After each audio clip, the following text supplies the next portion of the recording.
বিতরের সালাত, এশার সালাতের পর তারাবি যখন শেষ করছি তখন একবার পড়ে, তিনি জানতে চেয়েছেন সেটা আমি তাহাজ্জুদের সালাতের পরে আবারও পড়তে পারবো কিনা, অর্থাৎ দুইবার সে বিতর সালাত আদায় করতে পারবে কিনা। বিষয়টা মূলত সে এইভাবেই করে মূলত জানার কথা, জানতে চাওয়ার কথা। ওনাকে আসলে সলাতুল বিতরটা রাত্রে একবারই হয়।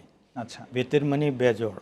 এখন যদি দুইবার আমি পড়ি তাহলে জোড় হয়ে যাচ্ছে। আচ্ছা আচ্ছা। এ কারণে আল্লাহ রাসূল সাল্লাল্লাহু আলাইহি ওয়াসাল্লাম থেকে কোনো আমল নেই এবং সাহাবায়ে কেরাম থেকেও কোনো আমল নাই যে দুইবার পড়েছে। এটা যদি শেষ রাতে পড়ে, তাহাজ্জুদের সালাতের পরেও যদি কেউ পড়ে, রেখে দেয় যদি বেতের সালাতটা, তাহলে কোনো সমস্যা আছে? একবারই পড়বে, হয় সলাতুল এশার পরে পড়বে আর নইলে তাহাজ্জুদের সালাতের পরে পড়বে। জি মাশাআল্লাহ। আমরা সাদাকাতুল ফিতরের নিয়ে আলোচনায় ছিলাম। সাদাকাতুল ফিতর কারা আদায় করবে মূলত?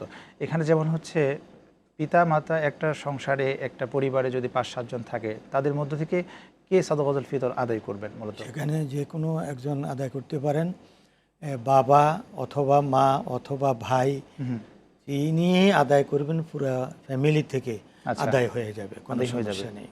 যে কোনো একজন আদায়, এমনকি যদি আপনি গিয়ে বলেন আমাকে যে আপনার সাদাকাতুল ফিতরটা আমি আদায় করে দেই, তাহলেও হয়ে যাবে। অর্থাৎ আমার পক্ষ থেকে নেয়াবাতা না আননি, আমার পক্ষ থেকে আপনি যদি সাদাকাতুল ফিতরটা দিয়ে দেন তাও আদায় হয়ে যাবে। সাদাকাতুল ফিতর যদি আমরা ঈদের পূর্বে ৫ দিন আগে এটা আদায় করি, সেক্ষেত্রে হবে কি? এটা নিয়ম হচ্ছে, যেহেতু সাদাকাতুল ফিতর ইয়াউমুল ফিতরের সাথে সংশ্লিষ্ট, এ কারণে ওই দিন দেয়াই উত্তম। তবে আগের 1-2 দিন আগে থেকে যদি নির্ধারণ করে রাখে যে আমি কাকে কাকে দেব, লিস্ট করে নিল, অথবা যাদেরকে দেব আমি তারা আমার পাশে এখন নাই, দূরে আছে, তাহলে তিনি আগে থেকে রেডি করে রাখতে পারেন। নইলে ওই দিন যারা আসবে আশপাশে তাদেরকে দিয়ে দেয়াই উত্তম। সাদাকাতুল ফিতর যখন আমরা আদায় করছি, এটা মূলত হচ্ছে আমাদের রোজার ভুল ত্রুটি মার্জনার জন্যই তো মূলত এটা আমরা আদায় করে থাকি। তাহলে সেটা যদি হচ্ছে 29শে রোজা পর্যন্ত আমাদের আদায় করার তো একটা সুযোগ রয়েছে, তাই না? হ্যাঁ, অবশ্যই। জি, শুনবো, একজন দর্শক যুক্ত হয়েছেন। জি, আসসালামু আলাইকুম। প্রিয় দর্শক, কে কোথা থেকে যুক্ত হয়েছেন, নাম বলে প্রশ্ন করুন। আমি কেরানীগঞ্জ, ঢাকা কেরানীগঞ্জ থেকে কথা বলতেছি, লাবণী আক্তার। জি জি, শুনছি প্রিয় বোন, প্রশ্ন করুন। আমার প্রশ্ন হলো যে এবছরে যে ফেতরা কত আইছে, আমি এটা কোথাও জানতে পারতাছি না। প্রতি বছর তো টিভিতে খবরে বলে, এইবার তো তাও জানতে পারতেছি না। ওকে, আপনি থাকুন আমাদের সাথে। আপনার প্রশ্ন আমরা বুঝেছি, আপনার প্রশ্নের উত্তরেই যাচ্ছি। এবছর সরকার কত টাকা নির্ধারণ করেছেন সাদাকাতুল ফিতর? হ্যাঁ, সাদাকাতুল ফিতর কত টাকা নির্ধারণ করা হয়েছে? সরকারি ঘোষণাটা এখনো আসে নাই, পাই নাই আমি। আচ্ছা আচ্ছা, বেসরকারিভাবে আমরা যতটুকু শুনেছি যে 110 টাকা, সর্বোচ্চ 25-এর উপরে। 110 টাকা যদি হয়ে থাকে, আমি ব্যক্তিগতভাবে বলবো, যেহেতু 100-এর কথা হলো হাদিসের মধ্যে, যেটা সহিহ হাদিস, এবং সেটা আল্লাহর রাসূলের আমলে কিন্তু ছিল 100। আমি মনে করি যে 110 টাকা যদি বেসরকারিভাবে ঘোষণা করে থাকে, তাহলে সেটা ডবল দিয়ে দেয়া, এটা হলো নেসফে সায়ের মূল্য। এই যে এক সার যে বিষয়টা আপনি বলছেন, সার সম্পর্কে আপনার থেকে জানতে চাইবো। একজন দর্শকের ফোন নিয়ে আসে। জি, আসসালামু আলাইকুম। প্রিয় দর্শক, কে কোথা থেকে যুক্ত হয়েছেন, নাম বলে প্রশ্ন করুন।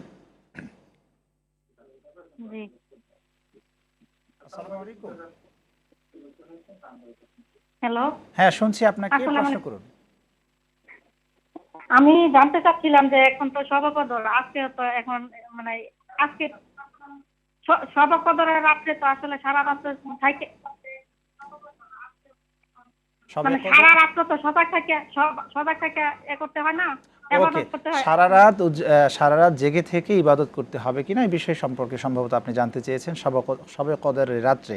আপনি থাকুন আমাদের সাথে, আপনার প্রশ্নের উত্তরেই যাচ্ছে। জি, শবে কদর উনি বলছেন, যেমন আজও একটা বেজর রাত যাবেন সম্ভবত, 23শে রমাদানের রাত যাবে, সেই ক্ষেত্রে সারা রাত জেগে তিনি শবে কদর কিভাবে অন্বেষণ করবেন, যদি একটু প্রক্রিয়াটা বলে দিতেন। অত্যন্ত চমৎকার একটা প্রশ্ন। আসলে আমরা অনেক সময় না জানার কারণে আমল করতে পারি না। ঠিকই উনি বলেছেন, আমরা এই রাত্রি আল্লাহর কাছে বেশি আবেগ নিয়ে কথাগুলো বলবো আল্লাহর কাছে, যেহেতু তিনি এই রাত্রে শুনবেন। সব রাত্রিতেই শুনেন, কিন্তু এই রাত্রে বিশেষ করে আল্লাহ পাক শুনেন বান্দার কথাগুলো। এ কারণে আপনি একবারে সাজদায় পড়ে সাজদায়ও চাইতে পারেন আপনার যেটা মূল মাকসুদ, জি। কেউ হয়তো ভালো ছেলে চাচ্ছেন যে আমার মেয়ে আছে, অথবা ছেলে আছে ভালো মেয়ে চাচ্ছেন ইত্যাদি, এই ধরনের পর্যন্ত আপনি সাজদার মধ্যে পড়ে আল্লাহর কাছে চাইতে পারেন। সারা রাতেই আল্লাহ রাব্বুল আলামিনের কাছে হ্যাঁ, ইবাদতের কাছে মধ্যে চাওয়া চাওয়া যাবে। কেউ যদি হচ্ছে ঈশার সালাতের পর, তারাবি সালাতের পর বেতের সালাত, মূলত উনি আরেকটু জানতে চেয়েছিলেন যে বেতের সালাতের পরে যদি উনি শবে কদরকে অন্বেষণ করেন সেক্ষেত্রে কোনো সমস্যা নেই তো? না, কোনো সমস্যা নেই। একেবারে ভোর পর্যন্ত, হাত্তা মাতলাইল ফাজর, ফজর পর্যন্ত তিনি আল্লাহর কাছে এরকম কান্নাকাটি করতে পারেন, দোয়া করতে পারেন।